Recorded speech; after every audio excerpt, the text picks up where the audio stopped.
Hello friends, welcome to my channel and thanks for watching this video. So we are going to discuss about Akbty stock or Akbank TAS. Now first of all, this particular stock is listed in OTC market, so the risk and volatility will exponentially be on the higher side, and if you are not comfortable with both risk and volatility at the same time, then please stay out from these kind of stocks. Okay, that's number one. And because these stocks can move with or without news sometimes, so there are lots of things which are working for or may not work for this kind of stock.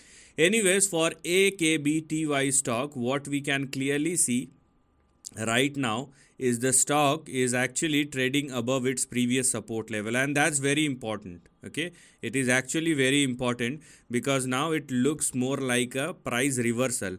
The stock has been going down for the last 10, 12 or 13 years, and now after such a long time the stock is now reversing back, and it is now trading above its previous support level of 2009. So now it is mandatory for the stock to keep on sustaining above 2.2 and most specifically above $2. So 2.2 is your support and $2 will be your stop loss. So make sure that the stock is not falling below these two specific levels. Okay, and for an upside to continue in the long term, it is mandatory for Akbty stock to keep on trading and sustaining above 2.2.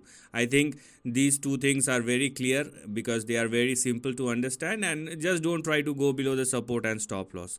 But meanwhile, what has just opened up in the long term is this big range. Okay, and that's where the opportunity lies, because if this stock continues to trade and sustain above 2.2 or more, what we have in the upcoming years is a swing which is in between 11.5 and 12.5. So basically, because the stock is sustaining above 2.2, this entire range has now become active, and that's what you need to focus on. And you can clearly see, if I consider this highlighted section as my range, so there are two things. Number one, the stock, you can clearly see, is at the lowest end of the range, and number two, the stock has just started its up move. So these are two ways with which you can look at this stock. I will tell you another thing. I mean, if you are very much into technical trends, so you can clearly see an inverted head and shoulder kind of pattern, isn't it? So this is another thing which one should look at. So there are multiple things or multiple ways with which you can analyze the chart, but the up move has just started because it is now trading above its previous support level, and the big or old range has become active. So this is the end of the video. Thanks for watching.